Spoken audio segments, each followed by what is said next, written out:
Hello, nice to meet a special individual like you. Happy to share with you a special moment here. We live in such a dynamic, vibrant time. Regardless of one's state of mind is good or bad, unless we critically evaluate our situation, we cannot improve. We improve so we can see better, hear better, and from the chaos of the world, we can see that guiding light which may lead us to the truth and perhaps alleviate us from pain and suffering. Believe it or not, that light is unique to us all. Hopefully by sharing our experience, we can help each other to seek a better version of the truth.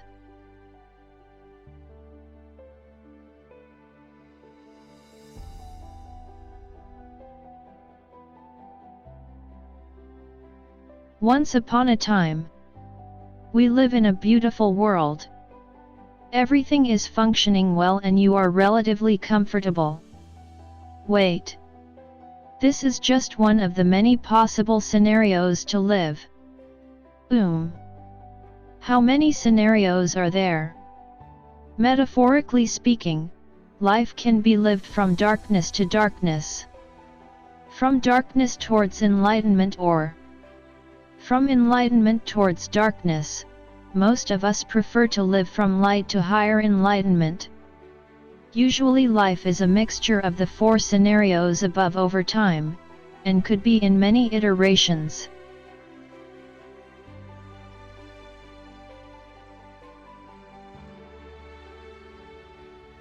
Depends on one's physical condition. Our emotion will reflect our state of mind and or our subjective world view. If you always feel happy, you are a lucky few. Most of us have ups and downs. A list of things may affect our feelings. 1. Our age. 2. The health of the body. We may or may not be able to do certain things physically. 3. The social status we have acquired which may be affected by our situation. 4. The resource under our control. Maybe you are born to rule. 5. The ambition of our inner self, which cannot be changed easily. 6.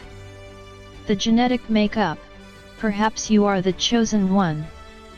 7. The amount of knowledge we have accumulated. 8. The ability to renew our understanding.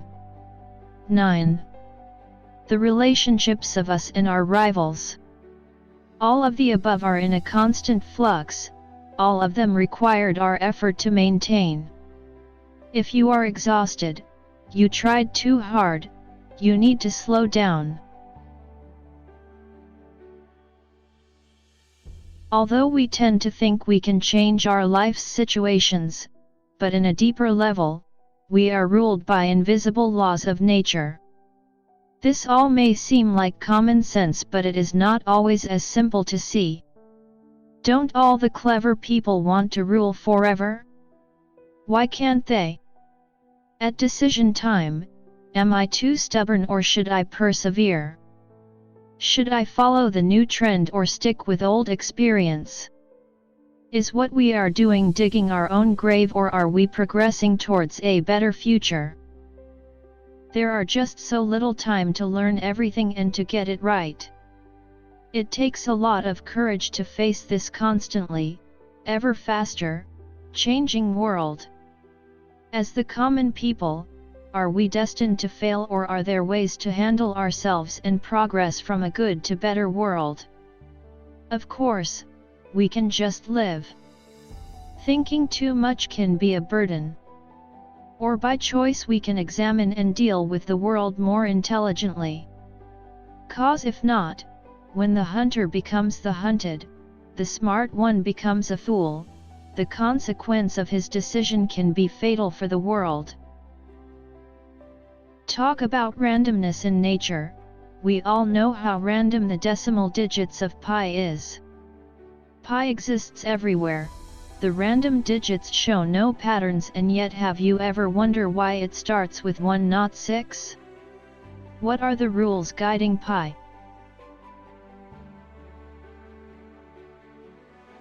100 years ago, if I tell the mathematicians of the time that I can provide the correct value of pi for any randomly chosen digit, for example, the 612,123,443rd digit of pi is 7, I will be considered a fool. Can you work out the probability of me getting the digit right?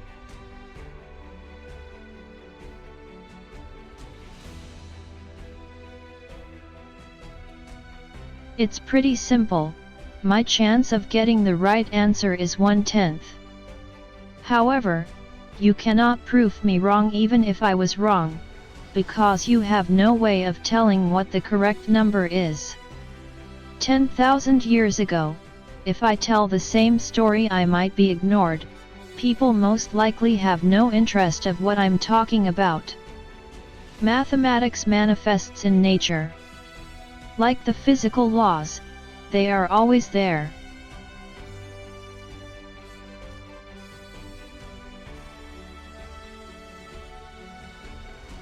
Some of us saw those patterns and some didn't. From people who can see, a few can make sense of the patterns and also able to explain it to others. In fact, patterns are everywhere and they are always there, but not noticed by everyone. Rules of math is what sets the boundaries and allow everything in it to be. A lot of phenomena seem to be random, but they may not be. If we want to understand, we ought to learn those rules of the world and have a correct interpretation of it so to not perish at critical times. For example, when a pandemic hit the community, we can all go to the temple on top of the mountain to sacrifice our children to ask for forgiveness, or go amongst the sick and find a cure to the disease. Both will cause us great pain, but maybe one of the action will help us to overcome the disaster better than the other one. Usually, true knowledge and the correct methods should have a better chance to get us out of trouble. Do nothing might also work at times, because the virus may die away over time anyways. Either case, we need faith and the ability to endure.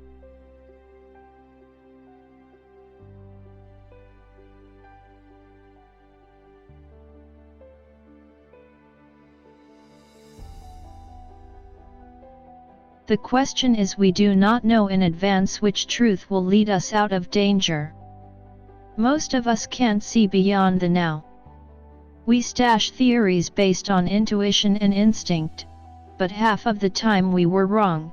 We use experiments and experiences to guide us to analyze if the revelations are actually true. The good news is that we are getting better and better with our tools. The bad news is we might never have a complete set of rules to deal with every situation. Sooner or later we will be stuck in a loop where we cannot get out. According to some optimistic scientists, we are on our journey to build the ultimate AI machine for prediction. We have exascale supercomputers. We have all sorts of algorithms or neural network simulation for machine learning. We have big data. We have analytics, and we are in a much better position than, say, in the past 5,000 years. We are on track to predictability. That's kind of sound familiar. In the 19th century, someone said something similar about knowing all the heavenly rules and laws of physics on the ground, and was able to predict almost everything. Chaos or predictable is just the way we see things from different angle. They are both true, and we need to recognize that they are not mutually exclusive.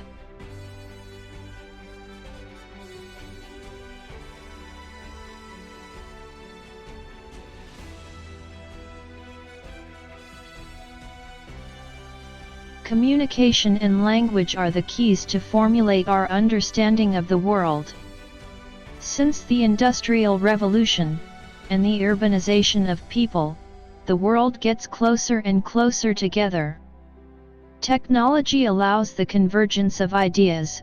During the process of thought, we foster our new unique version of our life stories. Gradually, it becomes obvious that we all need similar, if not exactly, the same thing, like security, a healthy mental and physical body, access to resource, and the aspiration to develop towards a stronger position in order to advance our potential. Human beings are capable of both extreme cruelty or exceptional kindness, depends on the state of the mind at the time. We cannot see or remember very well of the past. Most of us knows a little bit of distorted history. Mass media equipped us with the current most politically correct ideologies. We consciously make judgment and try to overcome our own emotional bias. Of course we will try to be fair and be as accurate as possible by adopting selective logic to conveniently justify our actions. A lot of the times we fall for the fantastic stories being told to us and we trust them because they seem to be trustworthy.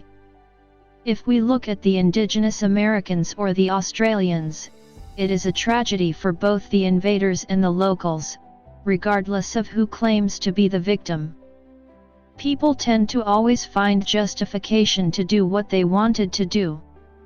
Not all of us want to rule the world, but we need our wisdom and strength to prevent to become the victims of our ignorance and greed. If we are not familiar with history, if we don't know the background of the people we are dealing with, if we refuse to advance our thinking, we may fall into great despair. Another interesting example of misguided debate is about population growth.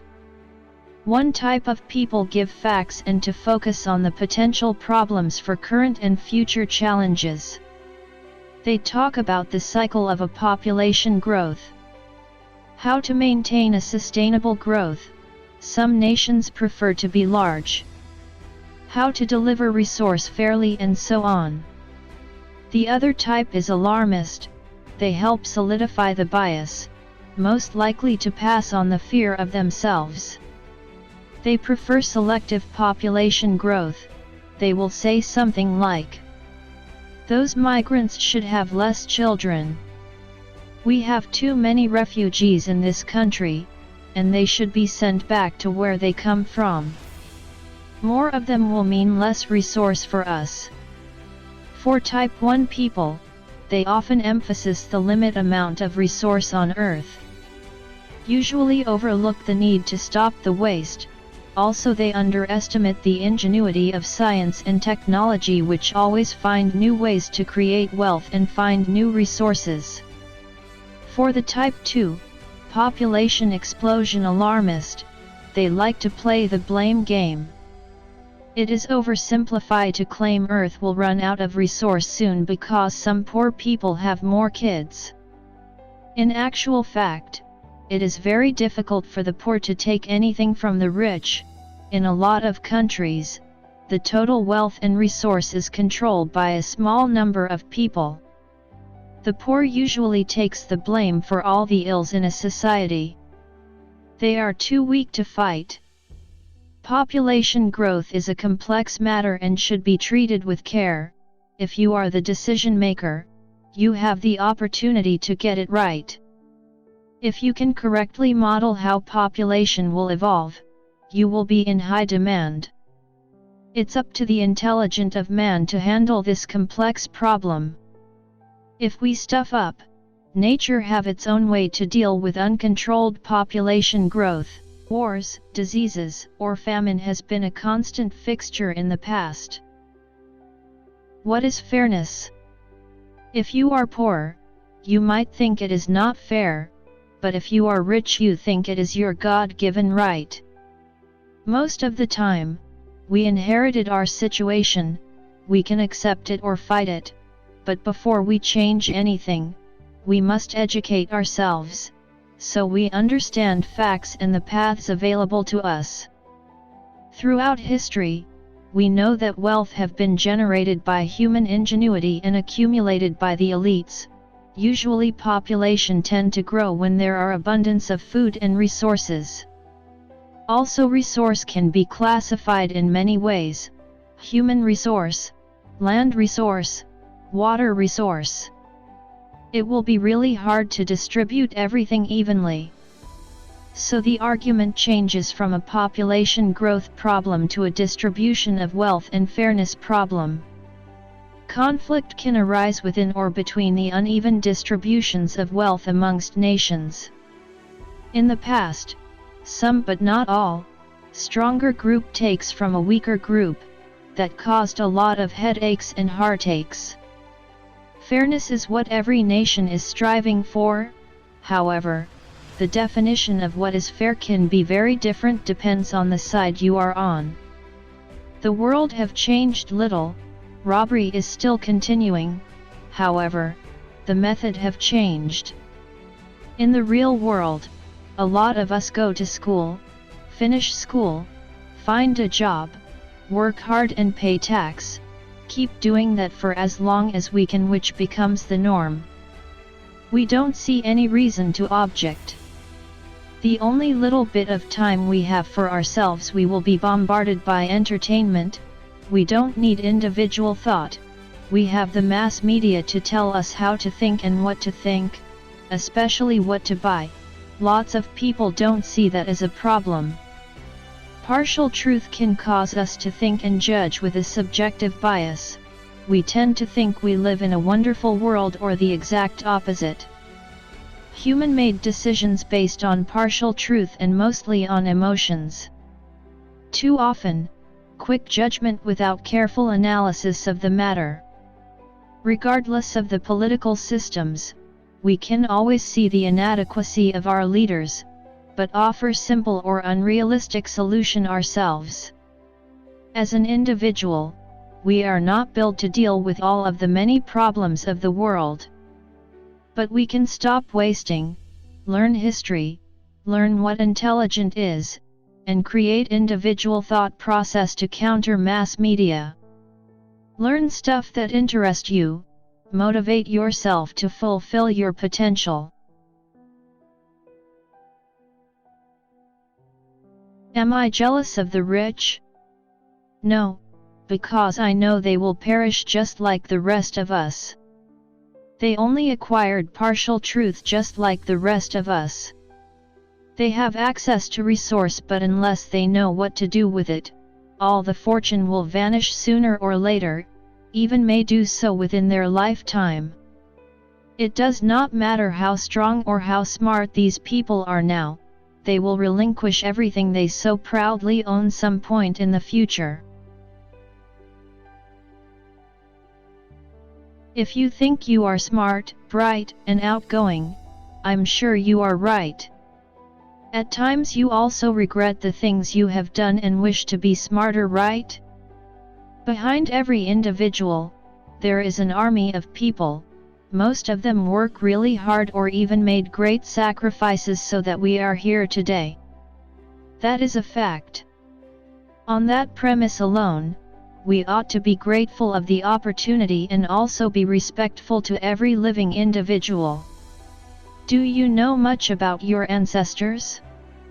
If you do, you are the few fortunate ones. Every generation they have something unique for their time. If you read it right, it can help you today. Modern people tend to think the past means backward, useless and old, but the truth is exactly the opposite. Having a language does not mean automatically on track for progress. It's how we interpret and use it. Everyone heard of the story of the dinosaurs. They probably have their language, right? They have been around for many millions of years. They were very strong and remain at the top of the food chain for a long time. In comparison, human beings not that strong physically, reached the pinnacle of life in approximately 200,000 years' time. What's going to happen next is not entirely up to us, but we are one of the many determining factors for one reason: our intellect. Language and writing alone means little if we don't have the urge or the bravery to resolve the challenges that confront us. At least some of us know, being the strongest and most capable does not guarantee success. As individual, we can refuse to use our intellect, we can be the animal we were. We have our genetic inheritance, we also have the choice to inherit the culture, the knowledge, and the vision of humanity's future. Are you going to refuse all that? If you do, it's okay, you are a brave soul. The other option is to embrace one's own culture and identify the new cultural values of others, thus to seek a richer ways to enhance and optimize the usefulness of one's knowledge. It is by working together we create bigger, better things. Individually, we can focus on the technology of our crafts like art, programming skills, obtaining a MBA degree, proficient in multiple languages, etc. Don't let other people constrain your potential. Give yourself the chance to develop. Or we can just do nothing, that is a valid choice. Most people plug along and just live without the need of a purpose. We don't have to have one. It's a personal choice. Once again, smart of not can be measured in many ways. There is no foolish people in this world. Given the right combination, a fool or a genius can be hard to distinguish, smart or luck can be inseparable. Being smart is a bit like success, when preparation meets demand, there you have it. When we know something and others don't, come question time we are smart. But remember, when the situation changed, we cannot guarantee continuously be successful or smart if we keep using the same methods. Since we have language and invented writing, overall human knowledge have accumulated over 5,000 years. We reached a point where collectively we can do things no other animals can do. We may not be the most capable animal individually, but collectively we have reached a level no other animals on Earth can surpass. Remember the word collectively, not individually. No individual come close to the level of collective wisdom. This collective wisdom is artificial intelligence. Artificial intelligence is an extension of collective human intelligence. Human intelligence is limited, but artificial intelligence can be 10 to 100 times better. It can only help, not hinder our future.